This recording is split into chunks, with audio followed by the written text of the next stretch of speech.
Howdy folks, this is Eston Walden, once again with another audiobook review. So today's book was pretty exciting. It's called Shadowcroft Academy for Dungeons. And so it's another one of those books that is like from the dungeon's perspective, and that's always kind of fun and unique. It has two authors, James Hunter and Aaron Ritchey. 80% sure that's how you pronounce his last name. And it's narrated by Henry Kramer. Okay, so overall, 4 out of 5. 4.5 out of 5 actually. So that's pretty great, right? So let's get into the weeds a little bit. Starting with Uniqueness. So as I said, being in the world of dungeons, and a lot of books are written from the adventurer's perspective. They're diving into dungeons, getting deeper, getting loot, getting stronger. And there's been a couple of books over the past couple of years that are from the dungeon's perspective instead of the adventurer's perspective, right? And so that's kind of cool. All of the ones that I have read, I think, make the dungeon seem like it's still a villain. Like the goal of the dungeon is to bring in adventurers, to kill them, to grow stronger.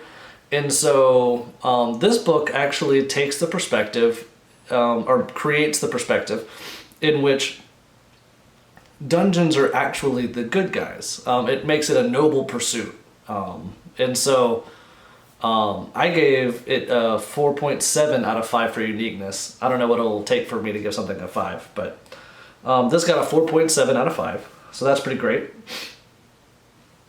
I would say the character development is really good in this book. Couple of reasons. The pacing for this book is really good in the sense that, you know, every couple of chapters there's something new coming, you know, is getting a little bit stronger.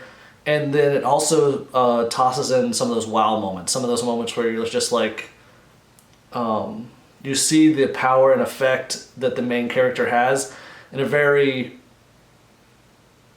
big way. You know, they overcome some big villain or whatever. This book has a couple of wow moments spread throughout, and so that really makes a book to some extent. But it also helps with the character development, right? Being able to exploit the character's powers to bring about a big moment is impressive. And so, in addition to that, the main character had to grow in mindset. He starts, you know, from the perspective like most people, you know, that, you know, dungeons, you know, kill people, and had to eventually, you know, transform that into a perspective in which dungeons are the good guys, at least at this point in the series. And so, that's a really big shift, you know, and it doesn't just happen immediately. And so, that's pretty great. So I gave it a 5 out of 5 for character development. No surprise there. Secondary characters was the first place where I felt like I needed to knock something off. I got a 4 out of 5, so that's, you know, nothing huge. The good parts, I would say that the secondary characters have their own flaws, which is good. You get to see some of their growth, although not to as much of a degree as the main character, which is good. I mean, you want your main character to have all the best, right? And so all of that's fine.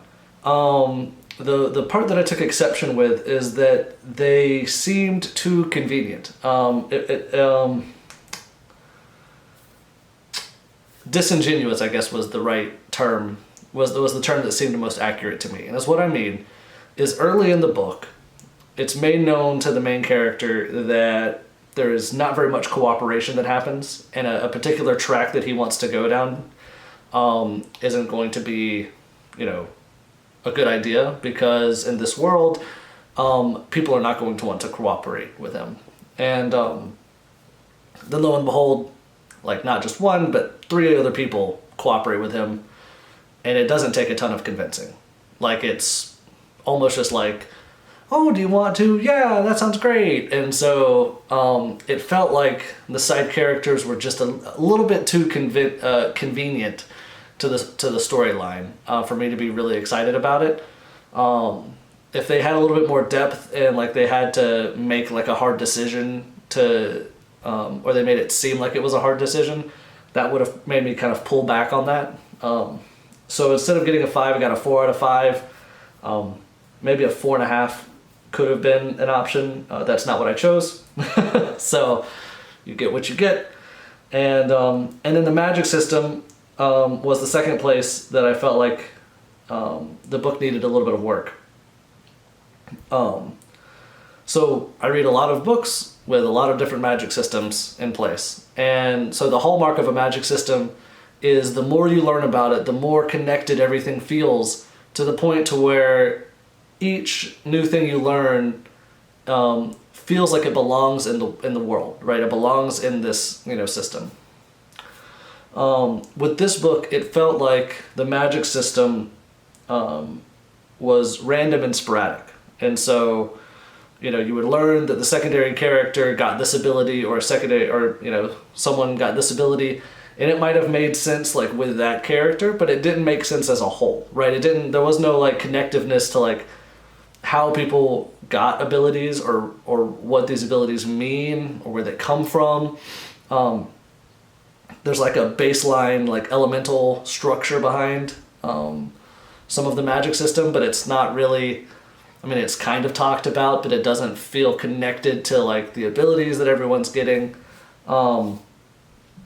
Where the magic system shines though is, and it's probably for the same reason that it has an issue, is that all of the magic feels unique.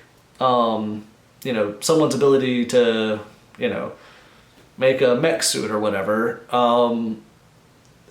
the structure of what each of the characters and side characters are able to do is not something that you see pop up in a lot of different books. And maybe it was because the author was able to just do whatever he wanted to, instead of trying to connect all of the pieces together, that this came about. But I felt like it was kind of refreshing to have some new magic abilities come into play. And so with the mixed good and bad there, I gave it a 4 out of 5.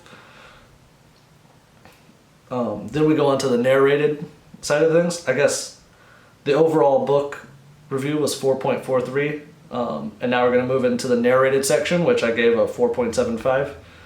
So the first part is dynamic voicing, which is all about tone and pitch and trying to make sure that you can feel how the character feels. And I feel like he did a decent job at that. The majority of the time, he gave a pretty good expression for how the character feels. It was just lacking when it came to more like extreme, happiness or sadness. And like the best example I have is, there's a point in the book, I don't want to like ruin anything, and this doesn't really ruin anything. There's a point in the book where someone literally gets ripped to shreds, and if you just took the context away, and he was just talking about something else, you wouldn't know that the character was in, significant distress. Like I feel like if you're being torn to shreds, it's not just you having a bad day, right? And so, but with the exception of the extremes, the narrator did a very good job. And so I gave a 4.5 out of 5 for dynamic voicing. And then the second category for narration is vocal cast. And so vocal cast, I gave 5 out of 5. And the reason for that is that for every character, the voice that he gave them was very unique, and it felt like it made sense for that character.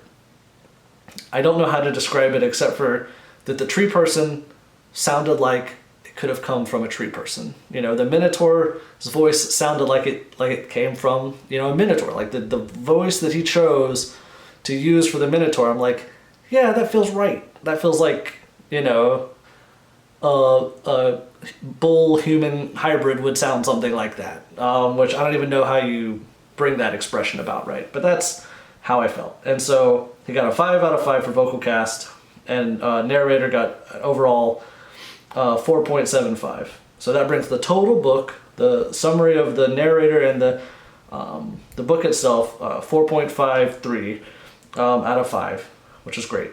So now let's move on to like some of the extra pieces of information I like to provide. And so we have age. So with the amount of violence and gore, I guess, I would say you would you would want to be in high school or above for this book. And probably should have some type of like parent approval before even doing that. I would say one of the major reasons is that mind shift that I provided before, where the dungeon is the good guy. And it takes a certain amount of like logical, emotional reasoning to be able to change your perspective on that. And so I don't know if a younger audience is going to be able to appreciate that as much as an older audience would.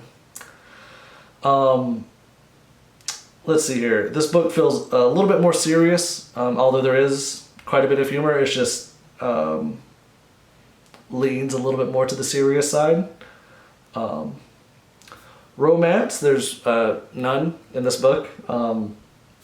There is a romantic relationship that's hinted at by other characters, but like it's almost non-existent. Action, there's plenty of it. It's a literature RPG book, and so of course there's going to be action, right? And then gore, as I mentioned earlier, there is some.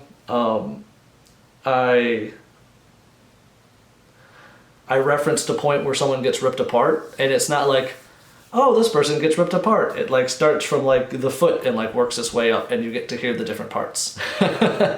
And so it didn't feel ultra gruesome when it was happening.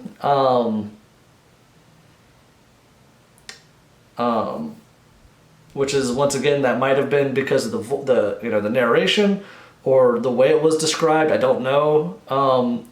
But it felt like it made sense to the story, and so it didn't feel like it was gore for the sake of being gory. But yeah, overall, great book. As far as engagement goes, as I've been adding that to the thing, and it's a good thing I don't have a rating on it because I don't know what I would call this one. From the beginning of the book, I had low engagement. I was not compelled by the storyline initially.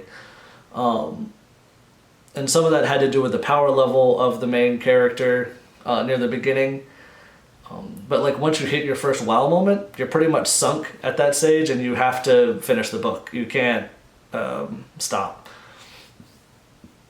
By the end, I was so engaged that like I'm scouring, trying to find the next book. I'm like, oh, I need to start the next book. Like I need a fix.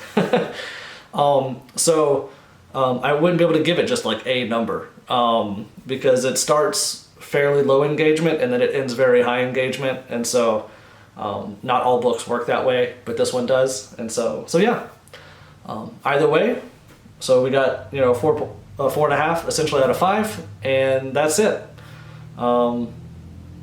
Like, share, subscribe, comment.